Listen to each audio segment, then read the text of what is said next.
गाने हर एक इंसान के वो दोस्त हैं जो कभी धोखा नहीं देते।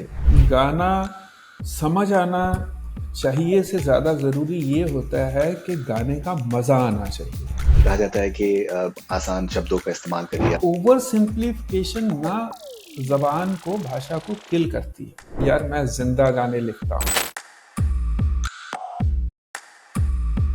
भाई रहमान सर के साथ में आपने काम किया है। वो अचानक से पियानो पे बैठे हैं और उन्होंने कोई कंपोजिशन बना दी और कंपोजिशन बना के मेरी तरफ उछाल दी और उछालने के बाद मुझे कहा कि लो लिखो अब। How do you look at Diljit Dosanjh the phenomenon? वो जिस मिट्टी के बने हुए हैं उस मिट्टी में आर्ट है। मोहब्बत भी, लड़ाई भी, खुदा भी और खुदाई भी, यही गिद्धा, यही भंगड़ा, यही सूफी सौदाई भी, मुझे पंजाब कहते हैं।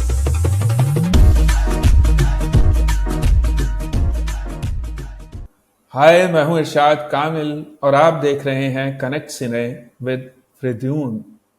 Stay connected.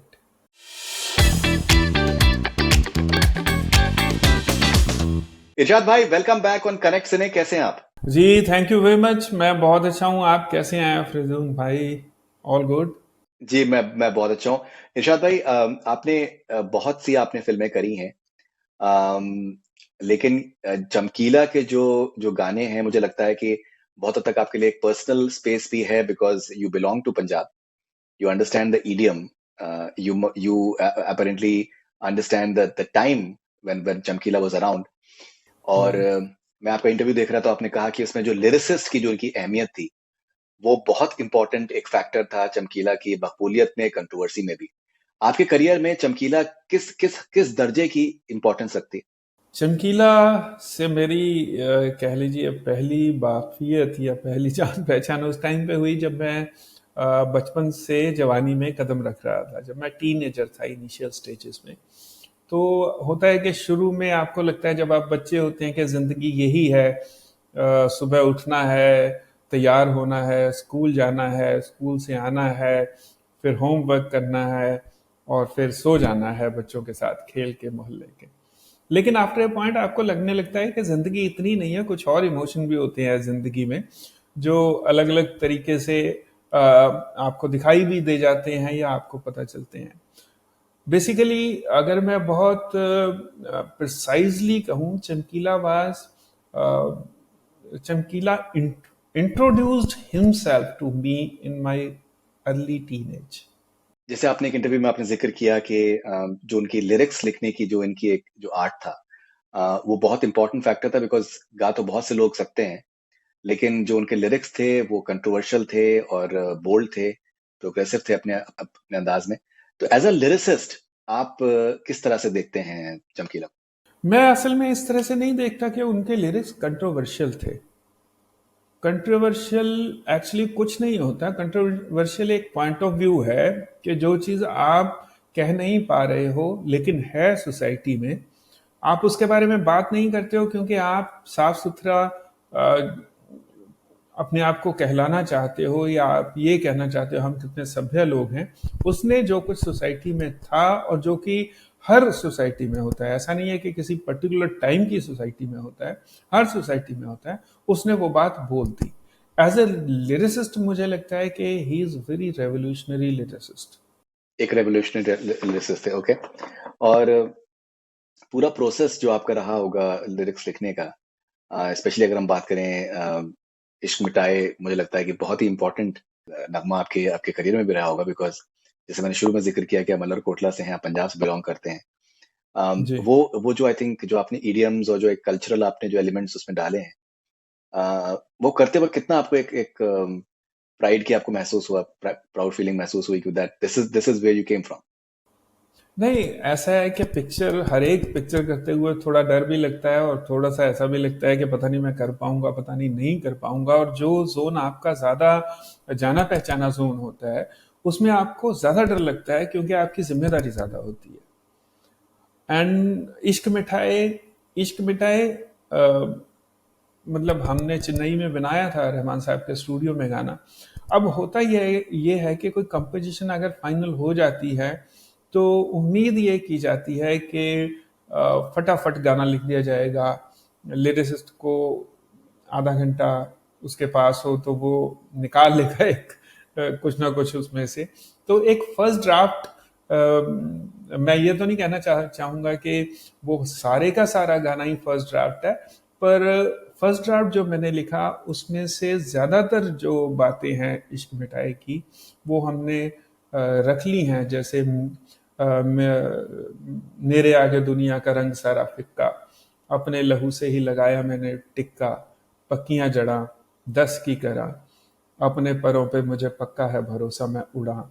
ये सारी बातें, या इश्क मिटाए हाय हाय निमाए, इस पे भी मायनी में माए इश्काई, मायनी में हूँ इश्काई, कुछ एक बातें ऐसी हैं जो हमने फर्स्ट ड्राफ्ट में से रख ली और फिर उसमें 10-20% हमने चेंज कर दिया।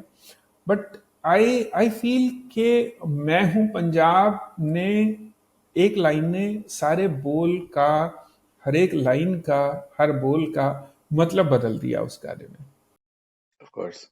और ये लाइन थोड़ा हमने बाद में ऐड की थी, क्योंकि बहुत शुरू में जब बात हुई थी चमकीला के बारे में, तो जो डायरेक्टर है इम्तियाज, वो उन्होंने मुझे कहा था कि मैं एक सिंगर के बारे में तो पिक्चर बना ही रहा हूँ, पर उससे ज़्यादा ये पिक्चर एक उस तरह के उस वक्त के बारे में है, उस माहौल के बारे में है, more than anything else, because without knowing the atmosphere, without knowing the society of that time, आप किसी भी कलाकार के बारे में बात नहीं कर सकते, किसी के बारे में, कलाकार के बारे में कुछ कह नहीं सकते। तो जब ये डिस्कशन हमारी हुई और मैं वापस आया आफ्टर डिस्कशन, तो मैंने एक नज़म लिखी थी, मैं हूं पंजाब नाम से। ऐसे ही होता क्या है कि कोई भी चीज़ होती है तो मैं एक अपना एक थॉट लिख लेता हूं कि एक्चुअली इसमें क्या बात होनी चाहिए या किस तरह की बातें हम कर सकते हैं। अब ये नहीं पता मुझे कि वो पिक्चर में जाएगी चीज़ या नहीं जाएगी या कितनी जाएगी, वो ध्यान में नहीं रहता है, but I try to write my point of view about particular situation of film. तो उस टाइम आने के बाद मैंने लिखा था कि मैं हूं पंजाब नाम से शीर्षक से, जैसे मैंने कहा कि मोहब्बत भी, लड़ाई भी, खुदा भी और खुदाई भी, यहीं भंगड़ा यहीं गिद्धा, यहीं सूफी सौदाई भी, मुझे पंजाब कहते क्या हैं। बात। तो ये एक लंबी नज़म है जिसमें टुवर्ड्स एंड आता है कि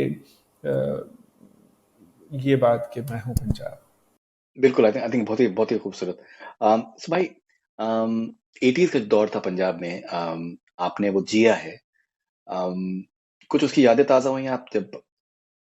जी, बिल्कुल, बिल्कुल वो यादें भी ताज़ा हुईं, वो माहौल भी मेरे नज़रों के सामने से गुज़रा। और मुझे याद है कि हम मैट्रिक के बाद नए-नए कॉलेज में गए थे जब ये सारा, जैसा मैंने पहले बताया कि हम जवानी में कदम रखा ही था जब चमकीला से मुलाकात हो गई गानों के ज़रिए। तो वो माहौल बड़ा दहशत भरा माहौल था।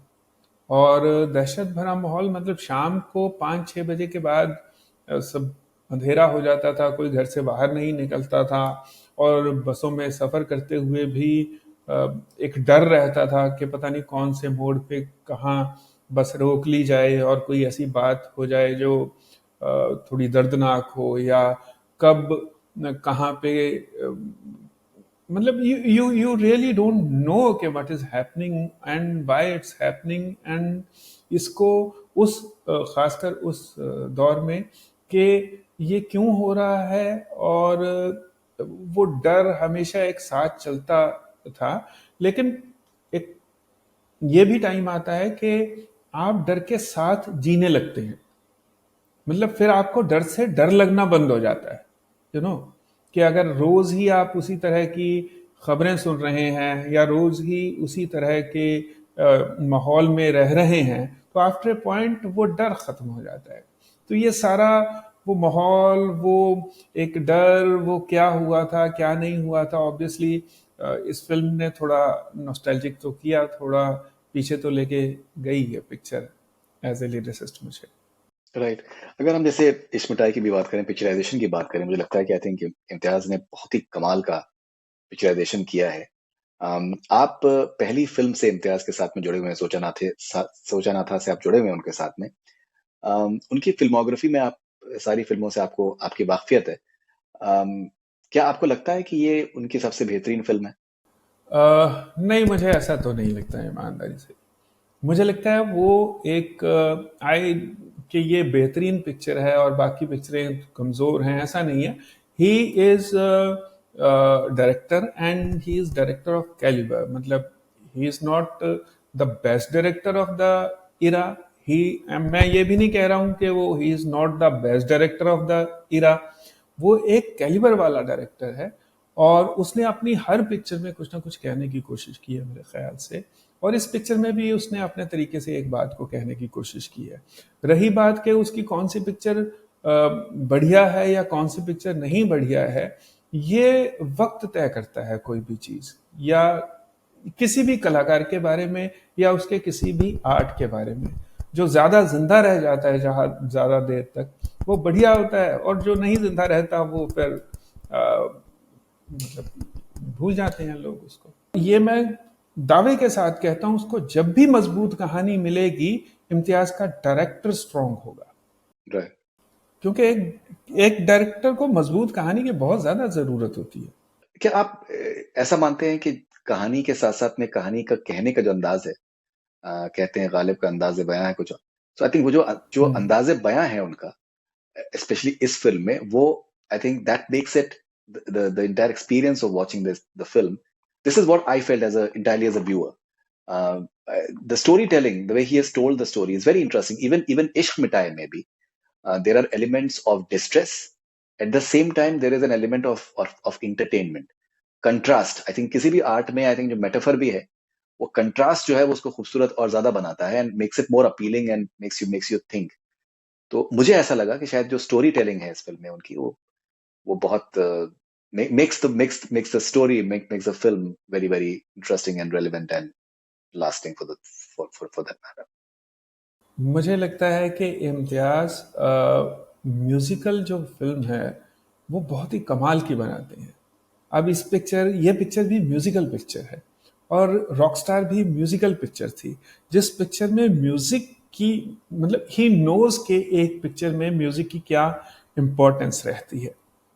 और जैसा आपने कहा कि कहत भी बहुत ज़रूरी है, अंदाज़े बयां भी बहुत मायने रखता है। ऑफ कोर्स इसमें भी अंदाज़े बयां है उनका, और जिस तरह से कहानी स्क्रीन पे लिखा गया है, जिस तरह से वो बहुत इंटरेस्टिंग तरीके से स्क्रीन पे लिखा गया है। और ऐसा नहीं है कि आपको वो चमकीला के कैरेक्टर के साथ जोड़ता नहीं है, या उसके बारे में आपको लगता है कि ये ओवरडोज हो रहा है, या जिस तरह से कहानी प्रेजेंट में आ रही है या पास्ट में जा रही है। वो सारी टेक्निक्स ऑब्वियसली वेरी नाइस, मतलब बहुत बहुत बढ़िया अंदाजे बयां है पिक्चर का। बट एक सबसे बड़ी बात इम्तियाज की बतौर डायरेक्टर ये भी है, जैसा कि और भी बहुत सारे, मतलब he is one of the best directors who use music as a tool in his movies. अपनी पिक्चरों To में tell a story. म्यूजिक को हाँ टूल की तरह इस्तेमाल करने वाले हमारे इंडस्ट्री में बहुत ही कम लोग हैं, और उन दो चार लोगों में इम्तियाज भी एक है। राइट। सो इरशाद भाई, आज मेरे ऑफिस में यहाँ पर हमारे दो कलीग्स हैं, बड़े बहुत ही होनहार एंकर्स हैं। तो उसमें जी। एक एक साहब हैं, उनका नाम है वासु। तो वो पंजाब यूनिवर्सिटी से उन्होंने तालीम हासिल करी है। तो वो जी। बहुत ज्यादा आपको आपको मानते हैं। और उसके अलावा हमारे एक और कलीग हैं विजय। सो विजय की जो पैदाइश है वो मलेरकोटला में हुई है। ओ। तो ये एक जो आपको एक जो शर्फ हासिल है कि तुम्हारे डिस्कशन हो रहा था कि दैट लिरिसिस्ट बहुत से होते हैं, लेकिन जो एक आर्टिस्ट वाली जो एक आई थिंक जो फील होती है वो इरशाद भाई से जो आती है, वो आई थिंक बहुत ही यूनिक है। कि एक आपके काम में एक खुशबू ऐसी है जो कि देर तक आनी चाहिए, दूर तक आनी चाहिए, जो बहुत बहुत क्लियरली साफ साफ नजर आता है। जब जी। आप शायरी कर रहे होते हैं, ये सिर्फ जरूरी नहीं है कि फिल्म की शायरी कर रहे हो। जब आप शायरी कर रहे होते हैं तो आपके लिए आप अपनी इमेजरी को आप कैसे तलाश करते हैं, कैसे बुनते कैसे हैं आप अपने अपने अपने सिमिलीज को, मेटाफर्स को कैसे बुनते हैं आप? प्रोसेस क्या है आपका? हाँ, चलिए सबसे पहले वासु और विजय का बहुत बहुत शुक्रिया। मतलब वो दोनों ही, एक तो मुझे कहना चाहिए वो पंजाब यूनिवर्सिटी में पढ़े हैं, तो इन वे होता है ना कि एक गुरु भाई है और एक हमारी मातृभूमि से मलेरकोटला से आया है, तो वो उस तरह से भाई है। उनको बहुत बहुत शुक्रिया दोनों को मेरा। राइट। इमेजरी के बारे में मैं बात करूंगा आपसे अभी थोड़ी देर, अभी करूंगा, मतलब हाँ आपने सवाल पूछा है।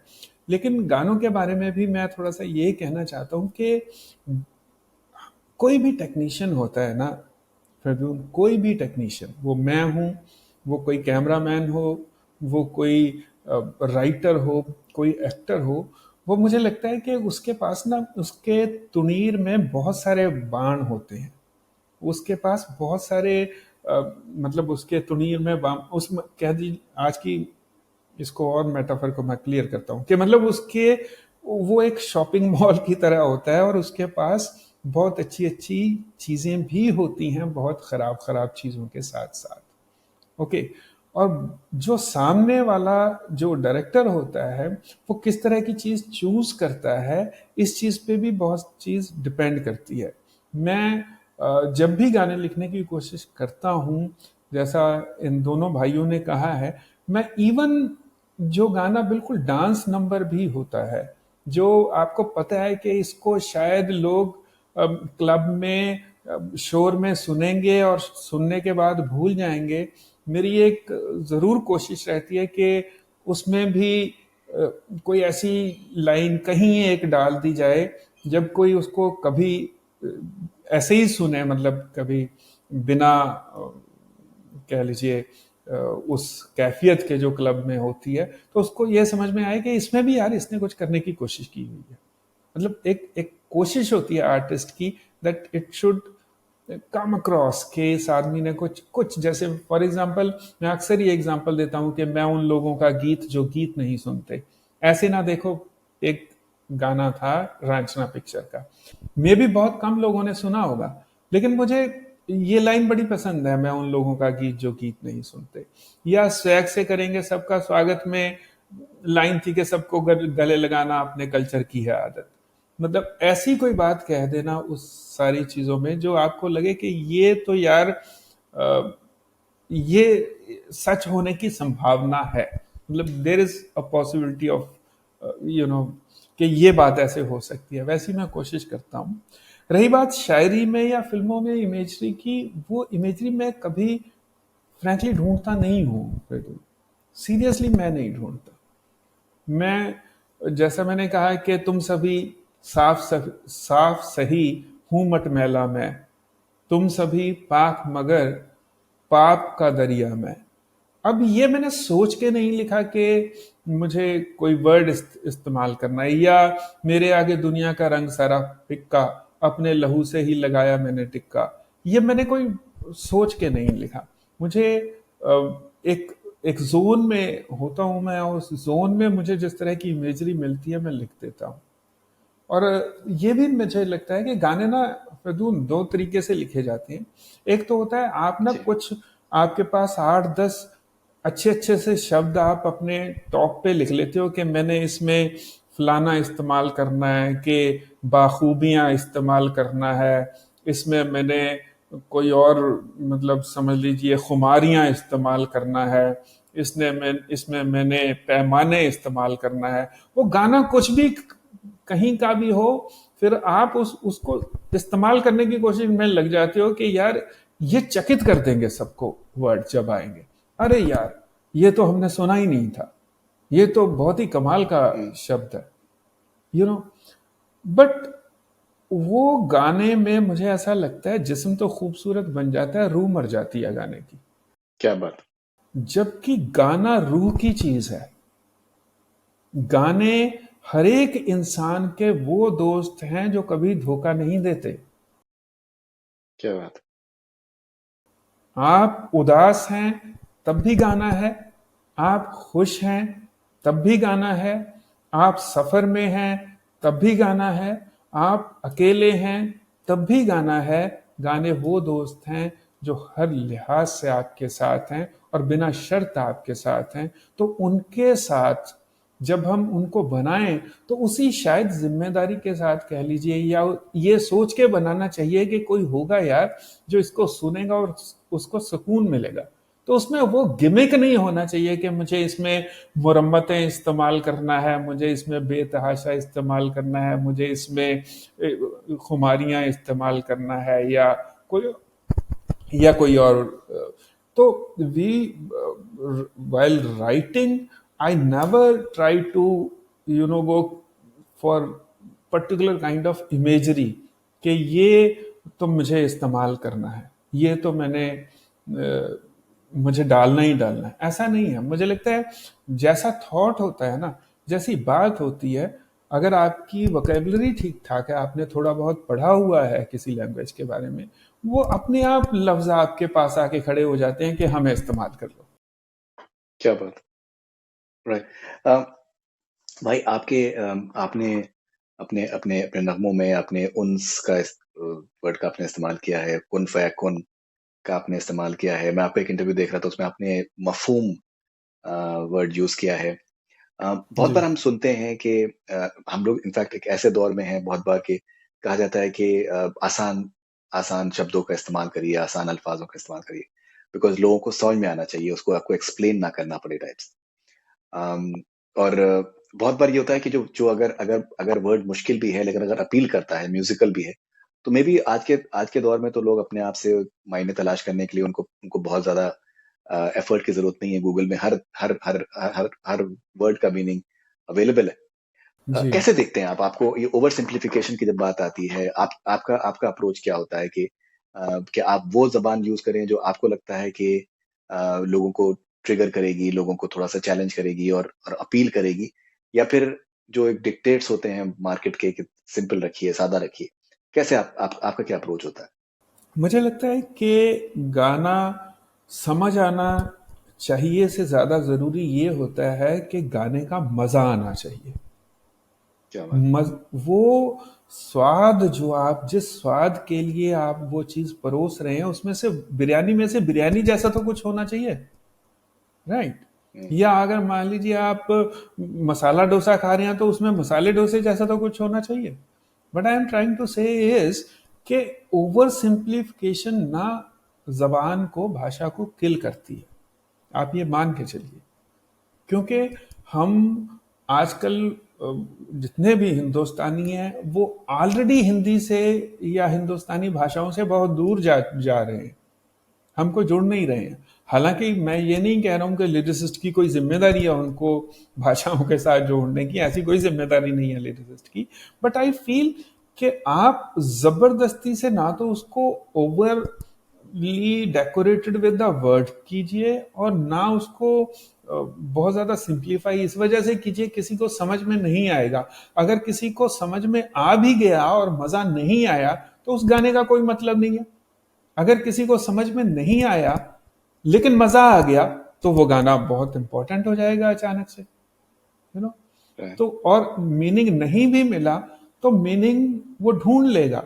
और ये जो आपने मफहूम की बात की, या मेरे वो तेरे नाम गाने में मैंने इल्हाम शब्द इस्तेमाल किया था कि मेरे ही right, घेरे में घूमेगी हर पल तू ऐसे, हाँ, मेरे ही घेरे में घूमेगी हर पल तू ऐसे, सूरज के घेरे में रहती है धरती ये जैसे, तुझको भी तो ये इल्हाम है।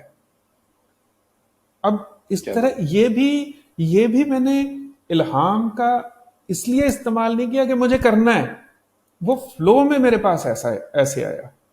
मैंने कहा ना कि जब आप फ्लो में होते हैं किसी, या मेरे साथ ऐसा होता है जब मैं किसी फ्लो में होता हूं, तो जो वर्ड्स हैं, जो अल्फाज हैं, वो अपने आप ही आगे खड़े हो जाते हैं कि इस्तेमाल कर लो। अब फिर मैं ये भी कोशिश करता हूं कि इसमें हर्ज भी क्या है, अगर इल्हाम आया है और वो भी गाने के किसी अंतरे में आया है जाके, तो अगर किसी को अच्छा लगा तो वो गूगल कर कर भी लेगा, तो उसको समझ में भी आ जाएगी बात कि मैं क्या कहना चाहता हूँ।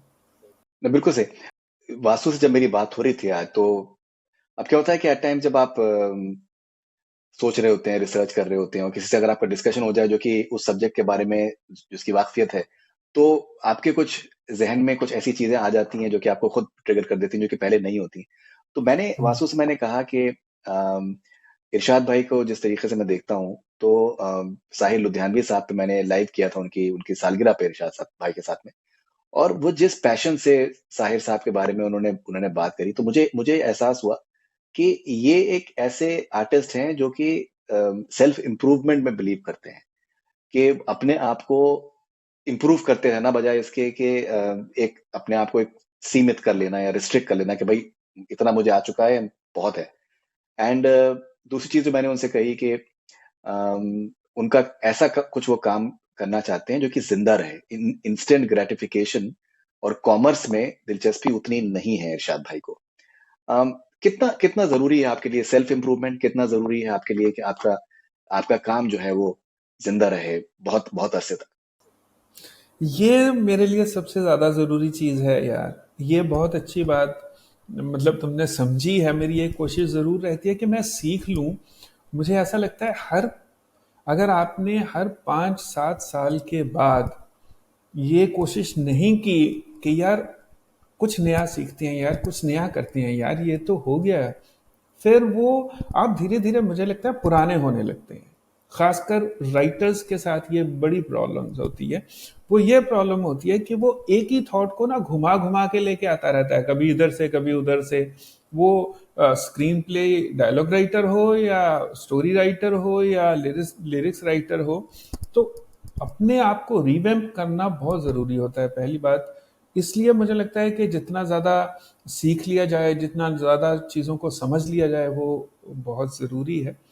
और दूसरी बात, जहाँ तक लॉन्जिविटी की बात है, मैं बड़े अपने करीबी दोस्तों के साथ ये बड़ा मजाक में बात करता हूँ कि यार मैं जिंदा गाने लिखता हूँ।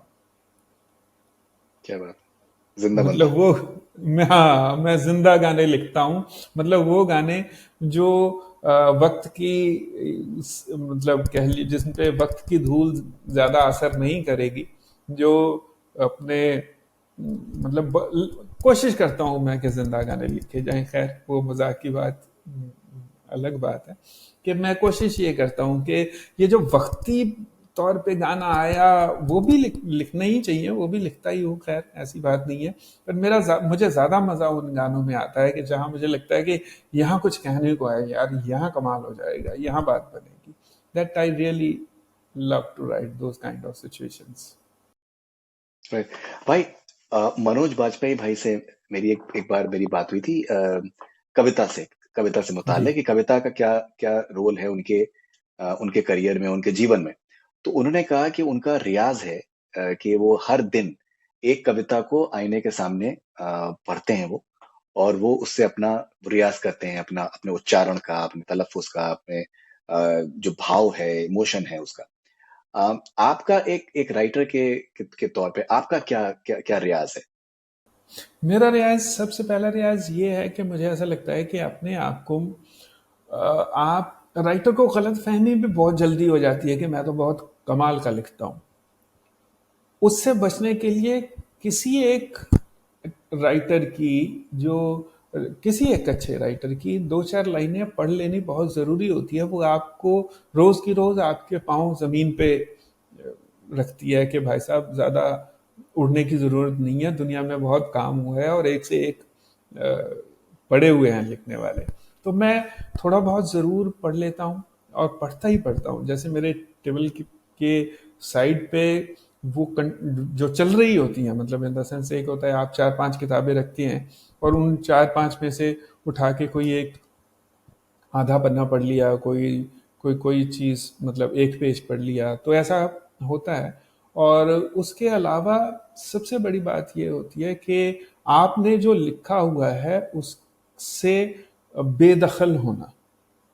जो क्या आपने बात है! लिखा हुआ है उसको ये सोचना कि यार मैंने जो कल किया था काम या मैंने जो परसों किया था काम, ऐसी भी कोई बात नहीं थी यार, ऐसे ही मतलब पता नहीं। अब जब मुझे मेरा क्या, आप यकीन मानो फरदून भाई, जब कोई किसी को जब मैं कोई गाना लिखता हूँ, और होता अक्सर ऐसा ही है कि एक दो वर्जन तो लिखने ही पड़ते हैं गाने के, मतलब कभी कुछ चेंज करना होता है, कभी कुछ होता है। तो जो वर्जन पसंद आ जाता है, मैं घर पे आके उसको दोबारा पढ़ता हूँ कि इसमें ऐसा क्या था यार जो पसंद आ गया। राइट। यू नो मतलब एक सेल्फ डाउट मेरे साथ हमेशा चलता रहता है, वही वही शायद सेल्फ डाउट ही मुझे थोड़ा सा पुश भी करता है कि मैं थोड़ा और पढ़ लूँ या थोड़ा और सीख लूँ या थोड़ा और समझ लूँ चीज़ों को। क्या बात है। भाई रहमान सर के साथ में आपने आपने काफी आपने काम किया है।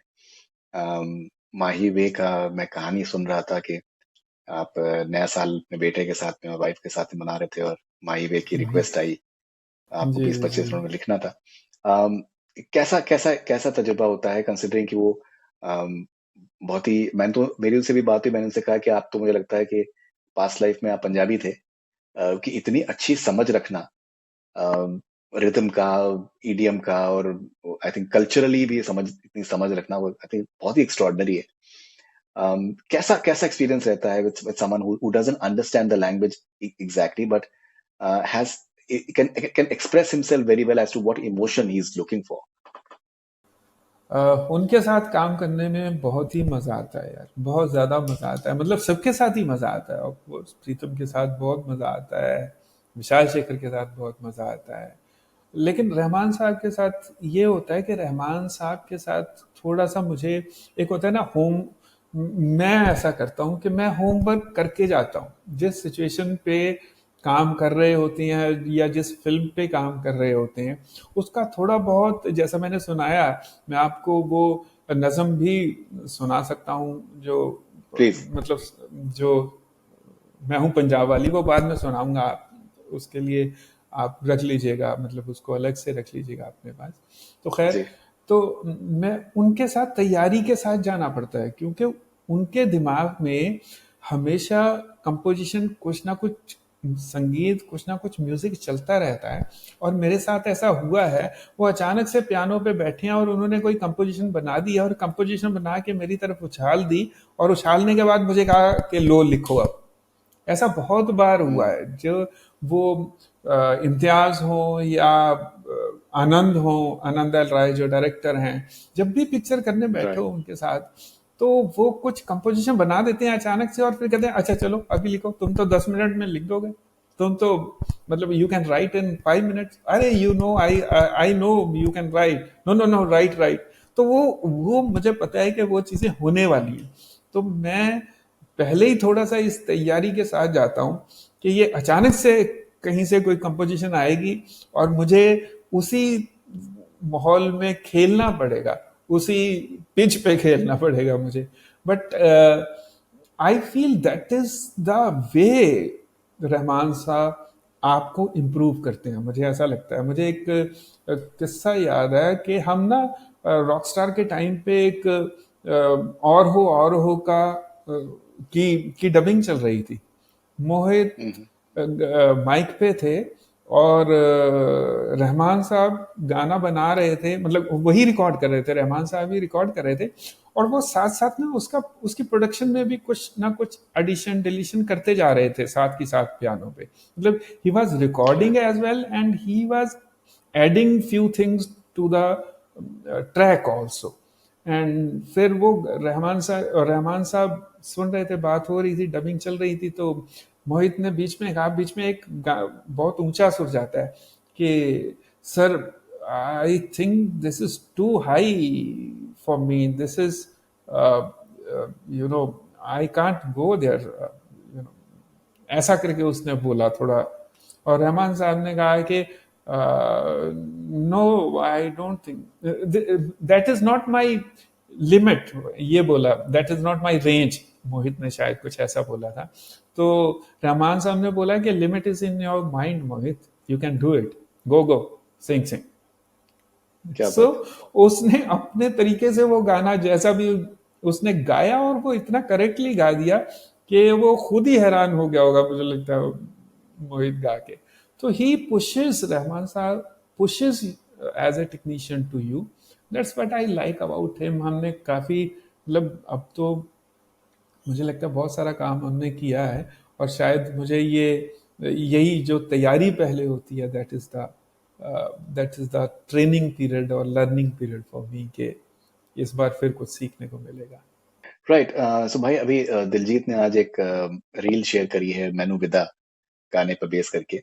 बहुत ही आई थिंक कमाल का गाना है। जी। अम, जिस तरीके का आई थिंक रिस्पॉन्स दिलजीत को मिल रहा है फिल्म के लिए, और जिस तरीके से, जिस ईमानदारी से उन्होंने निभाया है इस किरदार को, कैसे आप देखते हैं दिलजीत का जो एक ग्रोथ है, और जो एक आर्ट की तरफ सरेंडर जिस तरीके से करते हैं, रहमान सर को उन्होंने पैर छुए, इम्तियाज को कॉन्स्टेंटली बहुत ज्यादा वो उनको मतलब उनकी इज्जत करते हैं, और एक्नॉलेज कर रहे हैं कि किस तरीके से रिसर्च जो जो इम्तियाज ने करी है फिल्म से मुताल्लिक। So how do you look at Diljit Dosanjh, the phenomenon, Punjabi phenomenon? मुझे लगता है कि दिलजीत बहुत ही कमाल के कलाकार हैं, बहुत ही कमाल के सिंगर हैं, बहुत ही कमाल के एक्टर हैं और बहुत ही कमाल के इंसान भी हैं। और Right. एक होता है ना कि एक उनकी उनके वो जिस मिट्टी के बने हुए हैं उस मिट्टी में आर्ट है। वो जिस जहाँ से वो आते हैं, जिस जगह से आते हैं और जिस ह्यूमिलिटी के साथ, जिस अपनेपन के साथ वो सबको अपना बना लेते हैं, दैट इज समथिंग डिफरेंट। मतलब वो एक देन होती है और वो ऊपर वाला बहुत कम लोगों को उस तरह की चीज़ें बख्शता है। वो जिस अंदाज में चमकीला को उन्होंने निभाया है, प्रेजेंट किया है, मुझे लगता है वो, Right. क्योंकि हमने थोड़ा बहुत उसको ओरिजिनल चमकीला को देखा है, तो हमारे जैसे लोगों के लिए डिफरेंशिएट करना बड़ा मुश्किल हो गया कि ये ओके, हम ये ओरिजिनल अमर सिंह चमकीला को नहीं देख रहे हैं, ये दलजीत दोसांझ है। But Hmm. कितना कमाल, कितना जिया है वो करेक्टर। और डेफिनेटली उस इंसान ने भी, मतलब दिलजीत दोसांझ ने भी कितना स्टडी किया होगा, कितना जाना होगा चमकीला के बारे में। और वो किरदार मुझे नहीं लगता कि चमकीला, अगर अगर दिलजीत दोसांझ ना होते तो चमकीला पिक्चर बन ही नहीं सकती थी, ये मुझे लगता है। Of course. कौन से शायरों को, कौन से राइटर्स को आप आजकल पढ़ रहे हैं? कौन से शायरों को यार, आजकल मैं, मेरे पास एक वो आई हुई है, कुछ एक पब्लिशर ने मुझे कुछ किताबें भेजी हुई हैं जिसमें कुछ पुराने राइटर्स का की चुनिंदा चीज़ों का बंच है, वो एक ही उसमें। तो आजकल वो मैं पढ़ने में लगा हुआ हूँ, जिसमें मुझे ऐसा, जैसे मैंने कभी उतने गौर से सच कहूँ तो इकबाल को नहीं पढ़ा था। हम्म। राइट। तो मैंने वो पिछले दिनों मैंने बहुत गहरे से उनको पढ़ने की कोशिश की, तो मुझे लगा कि कितना कमाल कमाल की चीज़ें उन्होंने लिखी हुई हैं। इकबाल मुझे अच्छे लगते हैं, या अभी मैं आजकल उनको पढ़ने की ज़्यादा, मतलब उनसे उनको उनके एक दो शेर से ज़्यादा पढ़े नहीं जाते एट ए टाइम, क्योंकि ऐसे पढ़ना पढ़ना नहीं होता है, थोड़ा पढ़ने के बाद कि आदमी क्या कहना चाहता है, कहाँ पहुँचना चाहता है, वो भी बात है। और इसके अलावा अभी मेरे पास यतीन्द्र मिश्र, हमारे एक दोस्त हैं, उन्होंने गुलजार साहब पे एक किताब लिखी है जो परसों ही आई है, और कल मैंने थोड़ी सी पढ़नी शुरू की है, तो वो भी पढ़ रहा हूँ मैं। तो ऐसा कुछ ना कुछ चलता रहता है मेरे पढ़ाई को लेके। राइट। साहिर साहब के अलावा लिरिसिस्ट में आपको कौन पसंद है? मुझे साहिर साहब के अलावा शैलेंद्र साहब बहुत पसंद है, बहुत ही ज़्यादा पसंद है, मतलब एक्चुअली इक्वली मुझे पसंद है। जितने साहिर साहब पसंद है उतने मुझे शैलेंद्र साहब भी पसंद है, मजरू साहब भी पसंद है। और ये तीनों लोग ना मुझे अलग अलग वजह से पसंद है। जैसा मैंने शायद आपके साथ बात करते हुए पहले भी कहा था कि साहिर साहब ने रोमानियत को फलसफा दिया है, मतलब एक फिलॉसफी टू द रोमांटिसिज्म जो है वो साहिर साहब की वजह से है। और शैलेंद्र साहब फोक के साथ इतने ज़्यादा जुड़े हुए हैं, लोग उनके गाने सुनो, आपको ऐसा लगेगा कि वो लोकगीत आप सुन रहे हो कोई, वो मिट्टी के साथ बहुत जुड़े हुए हैं। और मजरू साहब का कोई भी गाना मीटरिंग में मजरू साहब का कोई कोई सानी ही नहीं है। हम सब गीतकार जो हैं वो लिरिक्स जो लिखते हैं वो कंपोजिशनें धुनों पे लिखते हैं, तो कई बार आपको लगता है कि ओके, ये बहुत बड़ा लिरिसिस्ट है कोई फलां, लेकिन यहाँ यार ये वर्ड ऐसे नहीं आना चाहिए, ये तो ऐसे होता है ना, इसको तो ऐसे बोला जाना चाहिए, ये फटाफट क्यों गा रहा है सिंगर, या सिंगर इसको इतना ढीला करके क्यों गा रहा है। तो कई बार वो शब्द ना किसी कंपोजिशन में फंसे हुए लगते हैं, और वो फंसे हुए इस वजह से लगते हैं कि वो मीटरिंग करेक्ट नहीं हुई होती। लेकिन मजरू साहब की मीटरिंग कमाल की है, उनसे बढ़िया कंपोजिशन पे लिखने वाला आई डोंट थिंक कोई और लिरिसिस्ट हुआ है। तो ये तीनों लोग मुझे अलग अलग बढ़िया, अलग अलग वजह से पसंद है। मुझे इंदिवर साहब भी बहुत अच्छे लगते हैं, उन्होंने भी बहुत कमाल कमाल के गाने लिखे हैं। फाइनली आप अगर मैं हूँ पंजाब अगर हमें प्लीज सुना सकें तो इट बी वंडरफुल। हाँ, मैं सुना देता हूँ यार, ये मैं वाकई सुनाना चाहता हूँ। मैं चाहता था कि मैं कहीं तो सुनाऊं इसको, अभी शायद आपके ही ये जो आपने बातें की हैं कि की थी कि क्या आप पढ़ते हैं, तो ये मैं आपको बता दूं कि इस तरह किताबें कुछ मेरे साइड पे पड़ी रहती हैं, क्या बात। जिनको उठा के कई बार ऐसा होता है आदमी, कई बार कुछ नहीं करने का भी मन होता ना, जरूरी थोड़ी है कि हर वक्त लिखना ही लिखना है या कुछ सोचना ही सोचना है, तो आदमी पन्ने भी पलटता है। तो वो बिल्कुल पन्ने सही। पलटने का मन होता है तो फिर कोई हो जाती है। चलिए खैर, मैं आपको सुनाता हूँ ये जहां से। तो अर्ज यूं किया है फरीदून साहब, आप बोलिए इरशाद। इरशाद। तो खैर, अर्ज यूं किया है कि मोहब्बत भी, ये नज्म जैसे मैंने कहा कि मैं हूं पंजाब, मोहब्बत भी, लड़ाई भी, खुदा भी और खुदाई भी, यही गिद्धा यही भंगड़ा, यही सूफी सौदाई भी, मुझे पंजाब कहते हैं। मुझे तलवार की धारों पे चलने का हुनर आए, मुझे नेज़ों के साए में संभलने का हुनर आए। मैं जल जल के हुआ कुंदन, मेरी मिट्टी में है चंदन। मैं जल जल के हुआ कुंदन, मेरी मिट्टी में है चंदन, मुझे पंजाब कहते हैं। मुझे बर्बाद करने को कई शैतान भी आए, मगर मेरी जमी पे खुद मगर मेरी जमी पे खुद खुदा के सैकड़ों साए। यहाँ बुल्ला, यहाँ नानक, यहीं बंदा बहादुर है, यहीं पे माता खीवी भी, यहीं पे यार कादिर है। कहीं आंसू, कहीं पे खून बहा मेरी कहानी में, किसी ने जहर भी घोले मेरे शफाक पानी में।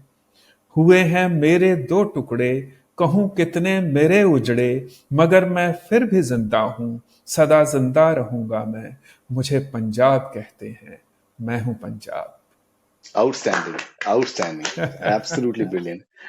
इरशाद भाई बहुत बहुत शुक्रिया आपके वक्त के लिए एंड कंग्रेचुलेशंस वंस अगेन चमकीला के लिए। और आई थिंक हमेशा कुछ कुछ सीखने का मौका मिलता है आपसे। एंड अरे, ऐसा अगले, मत कहो यार।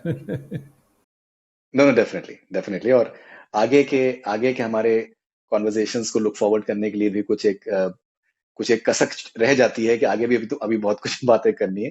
But thank you very much for your time Irshad भाई and congratulations and all the best wishes. Thank you so much. Thank you very much Pradyumn, बहुत अच्छा लगता है तुमसे हमेशा बात करके, और बढ़िया बात होती है। Thank you very much. Thank you भाई।